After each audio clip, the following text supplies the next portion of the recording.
Seat নিয়ে আরেকবার বলি, সামনেটায় বসে আসছি, ভালো লাগছে, কোনোভাবেই মনে হয় না যে আনকমফোর্টেবল বা এরকম কিছু। তবে পেছনের সিটটা দেখেই মনে হইতেছে যে লং টাইম বসা যাবে না, অ্যান্ড যেহেতু এটা স্পোর্টস ফোকাস বাইক, অ্যান্ড সেখানে আমি বলবো যে আসলে পেছনের সিট যে খুব আরামদায়ক হবে এটা আমাদের আশা করাও ভুল। Okay, let's ride, let's start and let's pull. সামনে 4 পিস্টন ক্যালিপার, এই জন্যই এত সুন্দর ব্রেক ধরতেছে। অ্যান্ড প্রথমে ধরে নেই কারণ সব কিছু ভেজা ছিল। চায়না থেকে যে বাইকগুলো বাংলাদেশে আসতেছে, বাইকগুলো ভালো করতেছে, বাইকের প্রত্যেকটা স্পেয়ার যেগুলো আছে পার্টস সব কিছু অনেক মানসম্মত দিছে। খুবই ভালো করবে বাংলাদেশ যদি এটার স্পেয়ার পার্টস সাপ্লাইটা বাংলাদেশে থাকে, আর যদি না থাকে তাহলে বিপদ হবে। আজকে হচ্ছে আমাদের গেস্ট NK250, এটা CF মোটর একটি বাইক। চলেন এই বাইকটা নিয়ে আজকে আপনাদের সাথে কিছু এক্সপিরিয়েন্স শেয়ার করি।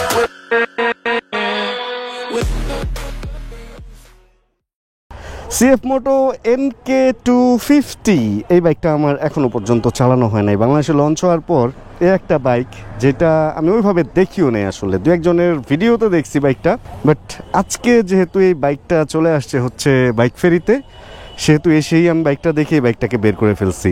চলুন আজকে আমরা এই বাইকটাকে একটু ওয়াক অ্যারাউন্ড করি অ্যান্ড দেন টুকটাক একটু চালায় দেখি।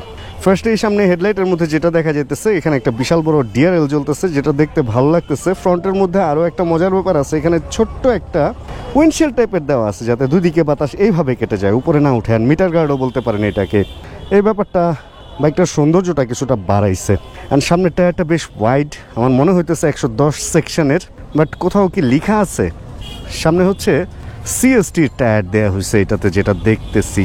অ্যান্ড রেডিয়াল লেখা আছে। আমরা একটু এই পাশটা দেখি, তাহলে হয়তো দেখতে পারবো সাইজটা কি লেখা আছে কিনা। সাইজ হ্যাঁ 110, 70, 17 সামনে।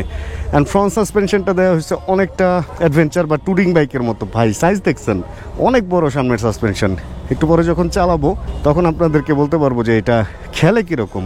অ্যান্ড বাইকটা সম্ভবত 1000 কিলোর আশপাশে বা নিচে কিলোমিটার, নাকি 200 না 250 শুনলাম। আচ্ছা একটু পরে মিটার যখন দেখব তখন আপনাদেরকে বলতে পারবো। অ্যান্ড সামনে এরপরে হচ্ছে হেডলাইট। হেডলাইটের কি সুইচ আছে? সুইচ, এটা কি হেডলাইটের সুইচ? ও না, এটা তো স্টার্টের সুইচ। আচ্ছা ওটাও আমি উপরে যাই বলবো। হাই বিম, লো বিম আছে। ও হেডলাইট জ্বলতেছে, এই যে হাই বিম, এই যে লো বিম। হাই বিম জ্বললে লো বিম বন্ধ হয়ে যায়, অ্যান্ড লো বিম অবস্থায় পাস দিলে পাস হয়। হাই বিম অবস্থায় পাস দিলে কোনো পাস হওয়ার তো কথা না আসলে। হেডলাইট বন্ধ কিভাবে করে, আচ্ছা ওইটা পরে দেখবো না আমরা বন্ধ কিভাবে করে। অ্যান্ড সাইড প্রোফাইল হচ্ছে এরকম, সামনে বিশাল বড় একটা ডিস্ক, মনে হচ্ছে 300 mm। একটু যদি আমরা কাছে থেকে দেখি তাহলে বুঝতে পারবো। কই লেখা আছে? 3mm লেখা আছে, থিকনেস মেবি। আচ্ছা হবে কিছু একটা। ডিস্কের সাইজ এগুলা নিয়ে পরে কথা হবে। ইঞ্জিন অয়েল ক্যাপাসিটি এগুলা আমি জানি না কত। আর পেছনে সম্ভবত 140 সেকশনের টায়ার বা 150ও হতে পারে, না 140, 60, 17 CST দুইটাই। অ্যান্ড রেডিয়াল তো অবশ্যই। সিটের যে ব্যাপারটা, ফ্রন্ট সিটটা দেখতেই মনে হইতেছে অনেকটা MT-15 মতো, নরম লাগতেছে, খারাপ না। অ্যান্ড স্প্লিট, বাট পেছনের সিটটা শেপটা ঠিক আছে, কিন্তু সাইজ অ্যান্ড কোশনিং যেটা আছে হার্ড মনে হইতেছে। হঠাৎ করে আমি সাইড থেকে দেখে নাম্বার প্লেট খুঁজে পাই নাই, কারণ হচ্ছে এটার নাম্বার প্লেটটা থাকে এইখানে। এখন এইখানে নাম্বার প্লেট আসলে কতটুকু শক অ্যাবজর্ব করে নাম্বার প্লেটটাকে কতদিন ধরে রাখতে পারবে এটা দেখার বিষয়। এমনি সুন্দর, মানে যেরকমটা আমরা করি মডিফাই করে ওরকমটা করাই আছে। অ্যান্ড সামনের এদিক দিয়ে বাতাস ঢুকে দেন, এদিক দিয়ে বের হয়ে যাওয়ার একটা ভেন্ট করা আছে দেখা যায়। অ্যান্ড মেবি এটা ফাংশনাল, এটাও চালানোর সময় বলতে পারবো। মিটারের লুকসটা সুন্দর, লুকিং গ্লাস একটু বেশি ছড়ানো মনে হইতেছে। লুকিং গ্লাসটা চালানোর সময় কী অবস্থা হয় এটা চালানোর আগে বলতে পারবো না। অ্যান্ড বাকি সব তো একই। বিশাল বড় একটা চেন স্প্রকেট দেখা যাইতেছে। আর তো তেমন কিছু বলার পাইতেছি না। চলেন একটু ফাঁকা রোডে ঢাকা ঘুরে আসি। অ্যান্ড ইজি টু হ্যান্ডেল লাগছে আমার কাছে। বাইকটা দেখলে অনেক উঁচু লাগলেও বসার পরে আমি মোটামুটি দুই পায়ে ভালোই পাইতেছি, এরকমটা লাগতেছে। বেশ সুন্দর একটা মিটার, যেখানে হচ্ছে স্টার্ট দেয় কীভাবে, হ্যাজার্ড আছে দেখা যায়। ওকে, স্টার্ট হয়ে গেছে। ও এটা কিন্তু এক্সস্ট না, এটা আন্ডারবেলি এক্সস্ট। এই বাবু, সুন্দর সাউন্ড। আচ্ছা এখানে হচ্ছে RPM দেখা, এখানে ঘড়ির টাইম, এখানে ঘড়ির টাইম দুইটা কেন? ও না, উপরেরটা ঘড়ির টাইম, নিচেরটা হচ্ছে কিলোমিটার। 1414, এই 1414 মানে 1414 আর কি কিলোমিটার। 1414 আল্লাহ আল্লাহ কি বললাম। আচ্ছা যাক, গিয়ার দেখা যায় এখানে, হেডলাইট যে জ্বলছে এটা দেখা যায়, সাইড ইন্ডিকেটার এটা বাম পাশ, এটা ডান পাশ। অ্যান্ড হর্নটা একটু জায়গায়, মুড আছে দেখা যায়, ই মুড আর S mood, S for sports, E for maybe economy. লাইটের আলো তো দিনেই দেখা যাইতেছে। ওকে, লেটস স্টার্ট। ক্লাচ কীরকম আসলে এটা বলবো, ক্লাচ টাইট বাট স্মুথ, মানে খুব একটা ঢিল না কিন্তু খুব স্মুথলি চলে আসে, তো কোনো জায়গায় বাজে না, এই কারণে খুব একটা কষ্টের মনে হইতেছে না। ওয়্যার ম্যানেজমেন্ট কীরকম কি, সিটিং পজিশন তো খারাপ না, পা মোটামুটি ভাঁজ করেই বসা যায়, মানে গ্রাউন্ড ক্লিয়ারেন্স মনে হয় ভালোই, পা ভালোই ভাঁজ করে বসতে হয়, খুব একটা সোজা করে বসা যায় না। ওকে, বিসমিল্লাহির রহমানির রহিম, লেটস স্টার্ট। প্রথমবার জীবনের একদম ভিডিও স্টার্ট করে লাইফে হচ্ছে ফার্স্ট টাইম এই এনকে চালাইতেছি। এর আগে এনকে আমার ধরেও দেখা হয় নাই বলতে গেলে। এই তো, অ্যান্ড এই বাইকে কিন্তু 2 চাকাতেই এবিএস, ডুয়েল চ্যানেল এবিএস একটা বাইক। পাওয়ার তো টের পাওয়া যায়, ফার্স্ট গিয়ারে কী টাইপের পাওয়ার দেয় দেখি তো। ওরে ভাই, not bad, but clutch slipper না, বোঝা যাইতেছে, ছাড়লেই ধাপ করে থেমে যাইতেছে, মানে ইঞ্জিন ব্রেক পুরো কড়াভাবে থেমে যাইতেছে। অ্যান্ড লুকিং গ্লাসটা অনেক বেশি ছড়ানো, আসলে অনেক বেশি ছড়ানো, যদিও চালাইতে প্রবলেম লাগবে না বলেই মনে হইতেছে, বাট দেখতে আমার মনে হইতেছে বেশ বেশ বেশ বেশ ছড়ানো, বেশ ছড়ানো। অ্যান্ড উঁচু, অনেক উঁচু, এই জন্য ইজি দেখা যায়, মানে আপনি এই লেভেলে তাকায় থেকেই দেখতে পারবেন, আপনার ঘাড় নিচের দিকে নামাইতে হবে না। লুকিং গ্লাসের এই ব্যাপারটা ভালো আপনি যখন চালাবেন এমনিতে, বাট আসলে আমরা বাংলাদেশে যারা বাইক চালাই, বাংলাদেশের প্রেক্ষাপটে এই যে জ্যাম ট্যাম এগুলো নিয়ে একটু চিন্তা করতে হয়, তো এই কারণে আমরা বলি লুকিং গ্লাসটা একটু চাপা হইলেই ভালো হয়। অ্যান্ড হ্যান্ডেলের পজিশন কীরকম জানেন, একটু আমাকে সামনে ঝুঁকতে হইতেছে, কারণ ট্যাঙ্কটা অনেক লম্বা। ট্যাঙ্কের ফুয়েল ক্যাপাসিটি কতটুকু আমি যদিও জানি না, বাট ট্যাঙ্কটা এত বেশি লম্বা যে আমাকে একটু ঝুঁকে বসতে হইতেছে অনেকটা। সিটিং পজিশন যদি অন্য কোনো বাইকের সাথে তুলনা দিতে বলেন তাহলে হর্নেট 2.0 সাথে কিছুটা মিলে, বাট হর্নেট 2.0 হ্যান্ডেল এত দূরে না, এটা একটু বেশি দূরে। এই জন্য আমার মনে হইতেছে হালকা হইলেও আমার একটু সামনে ঝুঁকতে হইতেছে, যেহেতু আমি একজন খাটো মানুষ, 5 ফিট 7 হচ্ছে আমার হাইট। হয়তো আরও লম্বা যারা, তাদের জন্য খুব ইজি হবে ব্যাপারটা। অ্যান্ড এই তো, এখানে সিএফ মোটর লেখাও আছে। ফুয়েল তো বেশি একটা আছে না, মনে হয় 1 কাটাই আছে, খারাপ না, স্মুথনেস মোটামুটি চলে। সিএফ মোটর বাকি বাইকগুলো যে চালাইছি, SR 25 মানে 250 অ্যান্ড SR 300, স্মুথনেস ওগুলার মতোই, মানে আমি একদম স্মুথনেস, ইঞ্জিন স্মুথনেসের যে ব্যাপারটা, এটাকে আমি বলবো না যে খুব ভালো, এবং আমি এটাও বলবো না যে স্মুথনেস খারাপ। অ্যান্ড এই বাইকটার দাম সম্ভবত 3.5 লাখ বা 2,000 কম। প্রাইস অনুযায়ী আমার কাছে মনে হইতেছে ডিলটা আসলে কীরকম আমি জানি না, এটা আপনারাই সিলেক্ট করবেন, কারণ বাইক কীরকম এটা আমি আপনাদেরকে বলে দিতে পারবো। জ্যাম পড়লো কেন, জ্যাম টাইমে কোনো প্রবলেম হইতেছে না, একদম রিয়েল কথা যেটা। সাসপেনশন নিচে বেজে ছিল, মানে কিছুটা সাসপেনশন অলওয়েজই সামনেরটা বিশেষ করে ঢুকে থাকবে। মানে এটা তো সুবিধা কি জানেন, কোনো গর্তে পড়লে চাকাটা বের হয়ে গিয়ে আগে চাকাটা নিচে নামবে, অ্যান্ড দেন আপনাকে আবার শক অ্যাবজর্বের সহযোগিতা করবে। হ্যাচকা একটা টান আছে। অ্যান্ড ব্রেকিং কনফিডেন্ট যে একদম নাই বললে ভুল হবে, ব্রেকিং কনফিডেন্ট ভালো ভাই। শুধু পেছনেরটা শুধু ধরলে এবিএস অ্যাক্টিভ হয়, তার মানে এবিএস যদি না থাকতো তাহলে চাকা স্কিড করতো। যেহেতু এবিএস আছে সেহেতু এটাকে খারাপ বলা যায় না, কারণ একদিক দিয়ে না হলে আরেক দিক দিয়ে পোষায় দিছে। অ্যান্ড সামনের ব্রেক এভারেজ বাংলাদেশের অন্যান্য বাইকের মতোই।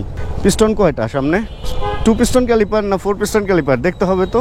4 পিস্টন হলে তো ব্রেক আরও ভালো হইতো, এটার ব্রেকের পিস্টন 2টা মনে হইতেছে আর কি ব্রেকের পারফরমেন্সে।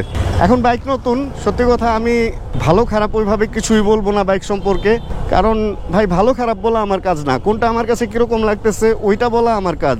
ভালো খারাপ এটা আপনারা বিবেচনা করবেন দাম অনুযায়ী, অ্যান্ড বাইকের দাম কম না বেশি এটা বলাও আমার কাজ না, কারণ আমি ব্যবসায়ী না, আমি দেশের এগুলা দেখার দায়িত্বে নিয়োজিত লোক না। একটা বাইক কীরকম করছে এটা আমি দেখবো, অ্যান্ড বাইক ইম্পোর্ট করে প্রফিট করে কত দামে দিবে এটা দেখবে কোম্পানি, অ্যান্ড বেশি দাম কম দাম হইতেছে কিনা এটা দেখবে ভোক্তা অধিকার। এগুলা কিন্তু আমার কাজ ভুলেও না।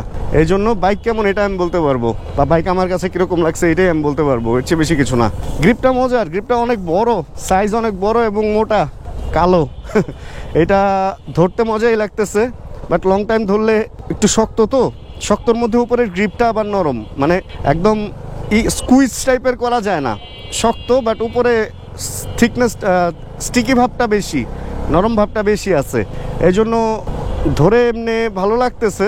বাট গ্লাভস পরতে হবে লং টাইম চালাইলে, তা নাহলে যে আমার হাত যেমন লাল হয়েছে আপনার হাতে ফসকাও পড়তে পারে যদি হঠাৎ করে চালান। আবার কিছুদিন চালাইলে দেখবেন যে অভ্যাস হয়ে যাবে। পাশের সুইচ ভালো দিছে, সুইচের মান আমার কাছে ভালো লাগছে, high beam, low beam and side indicator. হর্নটা সুন্দর, মানে একটু অড জায়গায় হলেও সুন্দরভাবেই ব্যালেন্স করে ধরা যায়। আচ্ছা আমি চালাইতেছি হচ্ছে ই মুডে, আমি একটু এস মুডে দেই। এস মোডে দিলে কোনো পার্থক্য আসলে পাওয়া যাবে কিনা এখানে আমি বুঝতে পারবো না। বেটার আমি ই মোডেই থাকি। আমরা এস মোডে আরেকটু পরে দিব, ই মোডেই এখন থাক, একটু ফাঁকা রাস্তায় যাই, তারপরে ওই মোডে যাব আমরা। আর এই পাশে আছে start and engine cut off and একটা হ্যাজার্ড আছে। এই সুইচ আর তেমন কিছু নাই, তবে সিটিং পজিশন ভাল লাগতেছে। মানে বাইকটা এমনি বাইরে থেকে দেখলে যেরকমটা লাগে ওরকম না, আমার কাছে মনে হইতেছে বাংলাদেশের অন্যান্য যে কমিউটার বাইকগুলো আছে ওইটার চেয়ে কিছুটা হলেও আরাম বেশি। এটার মধ্যে সিটিং পজিশনটা অনেকটা CB150X, হোন্ডার যে CB150X ওইটার সাথে সিটিং পজিশনটা আমি কিছুটা হলেও মিল পাইতেছি। অ্যান্ড সাউন্ডটা আমার কান পর্যন্ত খুব একটা পৌঁছাইতেছে না, এই ব্যাপারটাও ভালো লাগতেছে। একটা নীরব ভূমিকা পালন করে বাইকটা চলতেছে, বাট হাই রেপ করলে সাউন্ডটা মোটামুটি ভালোই, একদম যে বোঝা যায় না তা না, বোঝা যায়। তার মানে বাইক যত জোরে চলবে তত আওয়াজ বাড়বে, অ্যান্ড বাইক যত স্পিডে চলবে তত আওয়াজটা পেছনে চলে যাবে, আপনার কানে অতটা ঝামেলায় ফেলবে না। বাট আপনি যখন হাই রেপ করে চালাবেন তখন অবশ্যই বাইরের লোকজন যারা থাকবে তারা এটার পাওয়ারটা, মানে সাউন্ডের পাওয়ারটা টের পাবে। আর উপরে কিছু সাইন আছে, ইঞ্জিন হিটের সাইন আছে, নিউট্রাল সাইন আছে, ফুয়েলের সাইন আছে, অ্যান্ড দুই পাশে দুইটা ইন্ডিকেটরের সাইন আছে। মিটারের ভিতরে এত কিছু থাকতো, আবার উপরে কয়েকটা জিনিস এক্সট্রা দিয়ে দিছে, আর নিচেও দিয়ে দিছে। ও সরি, এটা ইঞ্জিন ওভারহিট অ্যান্ড এটা ইমার্জেন্সি কোনো একটা সিগন্যাল, যেটা হলো মোবিলের সিগন্যাল বলে আর কি। আর হচ্ছে মোবিলের সিগন্যালটাই মনে হয় ওই যে ওইটা কি জানো, ইঞ্জিন চেক লাইট আর কি। আর এখানেও ছোট ছোট করে কিছু ব্যাপার আছে। একটা হলো হাই বিমের জলে, এই যে জ্বলে উঠছে অলরেডি, অ্যান্ড তারপরে হচ্ছে ফুয়েলের, তারপরে হচ্ছে ABS এর একটা লাইট আছে, অ্যান্ড এটা হেডলাইটের লাইট। অ্যান্ড বাম পাশে ইঞ্জিন চেক লাইট তো এখানেও একটা আছে। এটা মোবিল দিয়ে কি বুঝাইছে কে জানে, আমি জানি না, হবে কিছু একটা। Okay, let's ride, let's start and let's pull. ভাই 60 পর্যন্ত তো খুব ইজি উঠতেছে। আজকে একটু এখানে লোকজন বেশি, আমি খুব বেশি টানতে পারবো না। পানি পড়ে কোত্থেকে, সম্ভবত ধোয়া হয়েছে বাইকটা, ফাঁক ফোকর দিয়ে পানি পড়তেছে। চলেন তো একটু হালকা উপরে ঝাপসা একটু টান দেই।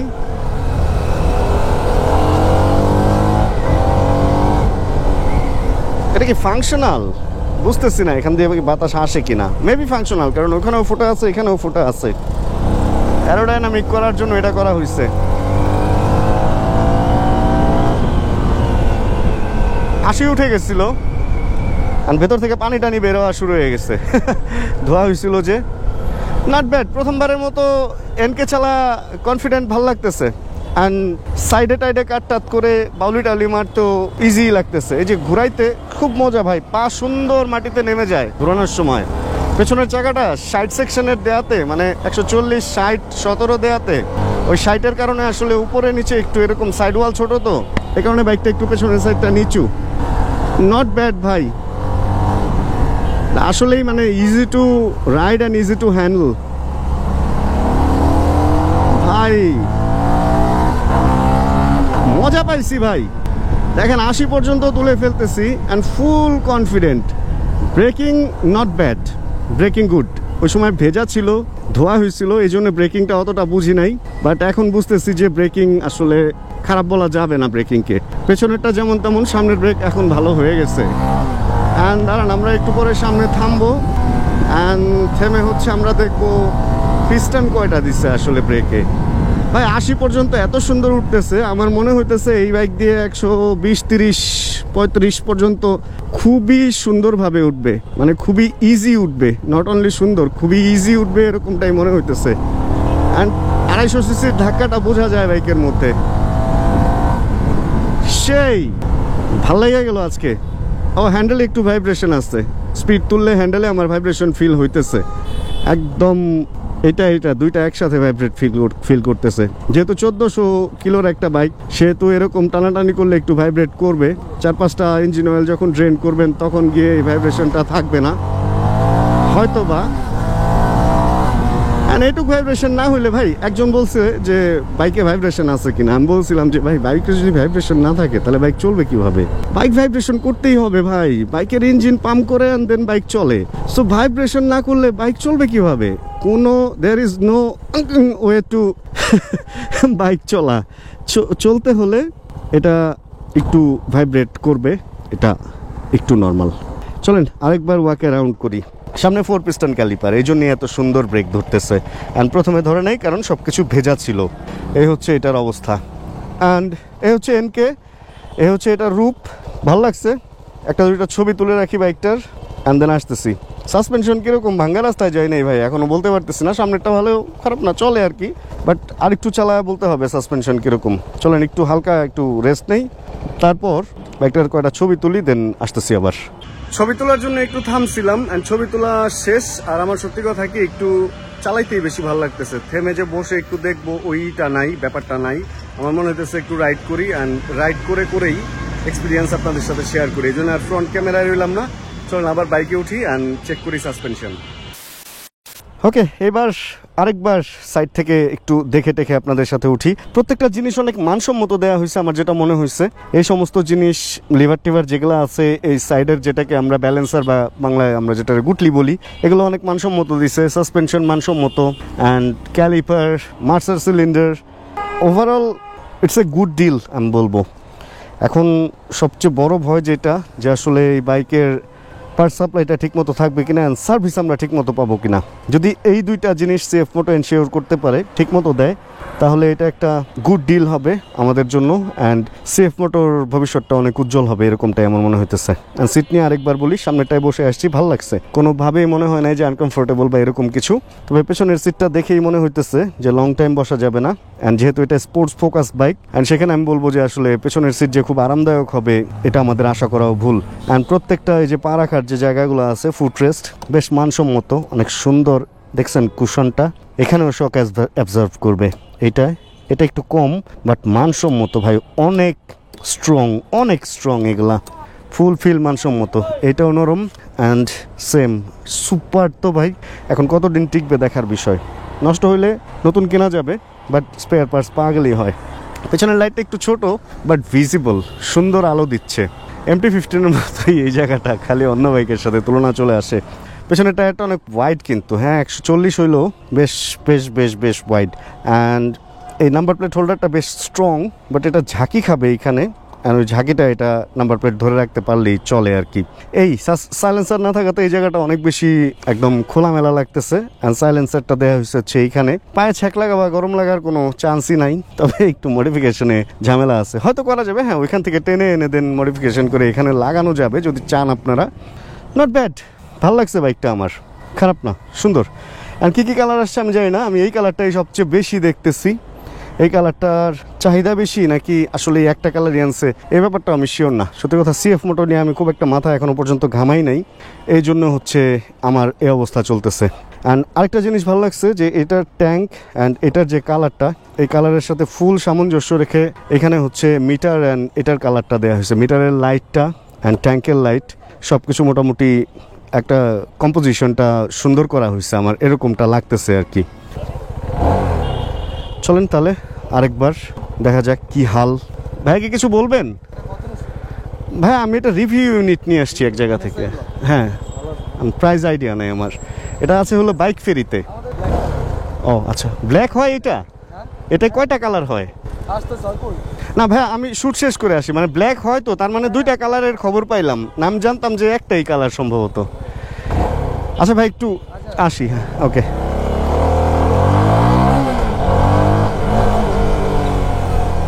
দেখছেন কতটুকু ইজি টু হ্যান্ডেল। অ্যান্ড ওনাদের কাছে আরেকটা ব্ল্যাক আছে ওনারা বললো, তার মানে দুইটা কালারের খবর তো আমরা পেয়ে গেলাম।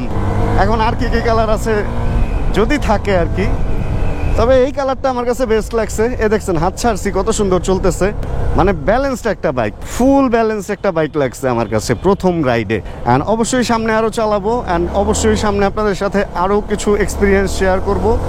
কেনা না কেনা এটা টোটালি আপনাদের ব্যাপার, বাইক কিনবেন চাই না কিনবেন এটা টোটালি আপনাদের ব্যাপার।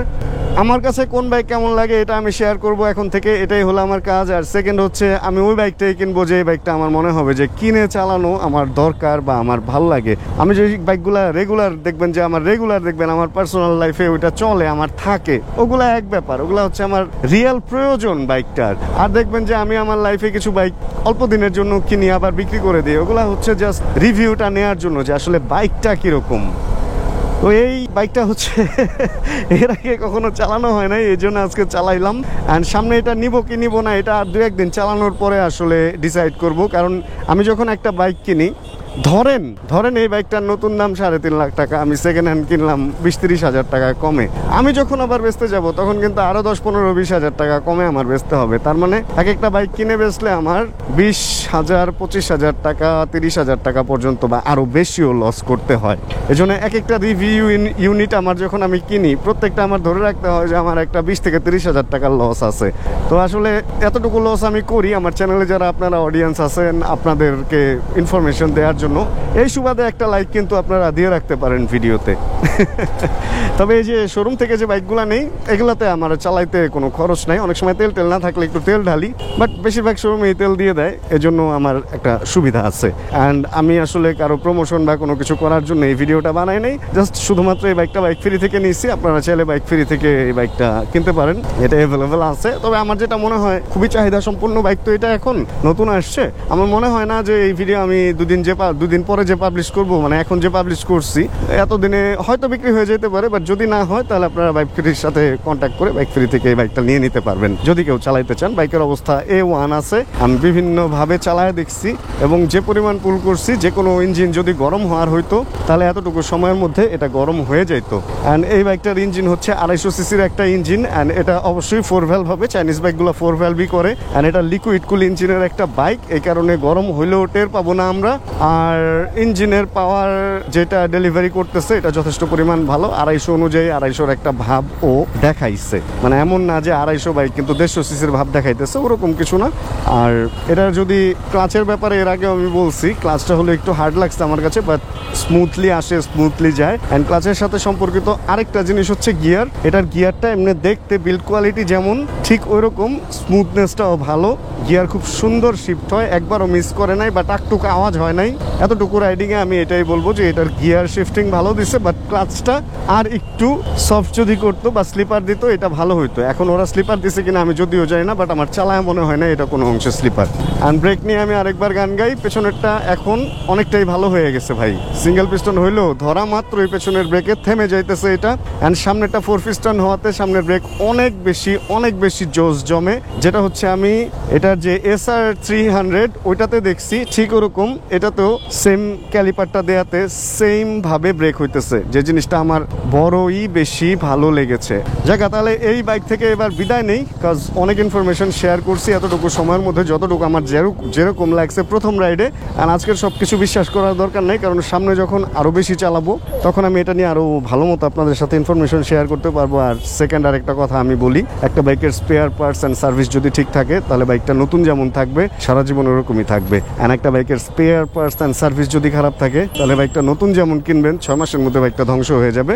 এই জন্য যে কোনো বাইক কেনার আগে এই দুইটা জিনিস এনশিওর করবেন যে বাইকটার পার্টস অ্যাভেলেবিলিটি আছে কিনা বা কোম্পানি দিতে পারবে কিনা, অ্যান্ড কোম্পানির সার্ভিস ভালো কিনা, অ্যান্ড কোম্পানি বাংলাদেশে সাস্টেন আসলে কি করতে আসছে নাকি অল্প কিছু বাইক বিক্রি করে চলে যেতে আসছে। এরকম কিছু কোম্পানি আছে, আমি এই কোম্পানির নাম ভুলেও এই লিস্টে ফেলতেছি না, বাট এরকম কিছু কোম্পানি আছে যারা অল্প কিছু বাইক আনবে আনকমন নামের, আনার পরে কিছুদিন পর দেখবেন যে ওই কয়টা বিক্রি করে ওই কোম্পানি আবার নতুন বাইক আনতেছে। আগের বাইকগুলা আপনার ড্রয়িং রুমে বা গ্যারেজে ফালায় বা সাজায় রাখা ছাড়া আর কোনো কাজেই লাগবে না। তবে এনকে না, শুধু এই CF মোটো যেটা, এটা মোটামুটি ইউরোপেও বেশ নাম করা একটা ব্র্যান্ড, অস্ট্রেলিয়াতেও এটা ভালোই চলে দেখছি।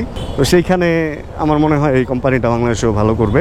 মানে wish them hope for the best, and আশা রাখি আমরা ভালো সার্ভিস ওদের কাছ থেকে পাবো। তাহলে আজকের এই ভিডিওটা এতটুকুই, হোপ রাখতেছি এই ভিডিওটা আপনাদের ভালো লাগছে। যদি ভিডিও লাগে প্লিজ একটা লাইক দিয়ে দিন, চ্যানেলে যদি নতুন হন প্লিজ সাবস্ক্রাইব করে আমাদের ফ্যামিলি মেম্বার হয়ে যান। অ্যান্ড দেখা হচ্ছে তাহলে সামনে আবার কোনো নতুন ভিডিওতে। অ্যান্ড যতক্ষণ আবার পরবর্তী ভিডিও নিয়ে আমি না আসতেছি ততক্ষণ ইনশাআল্লাহ আমরা থাকবো ভালো, আমরা থাকবো সুস্থ এবং করতে থাকবো চিল ইনশাআল্লাহ। অ্যান্ড জানাবেন কে কোন জায়গা থেকে ভিডিও দেখছেন। চিল ব্রো, একটু আগে বলছিলাম যে এইটার হর্নের সুইচটা খুব সুন্দর জায়গায় সুন্দরই ধরা যায়, কিন্তু এখন আবার একটু উল্টা বলবো, কারণ হচ্ছে এটার ক্লাচ একটু টাইট হওয়াতে আমি মাঝখানে ধরে চালাইতে আমার একটু কষ্ট হয়, জন্য আমি এখানে ধরতেছি ইজি করার জন্য ব্যাপারটা, বাট তখন হর্ন অনেক দূরে হয়ে যায়। ইমার্জেন্সি হর্ন দিতে গিয়ে আমার কয়েকবারই মিস হয়েছে, যদিও আমি MT-15 চালাই, বাট তারপরে আমার মিস হয়েছে। তার মানে হর্নটা এখানে দিলে ভালো হতো, এই ব্যাপারটা আমার ভালো লাগে নাই।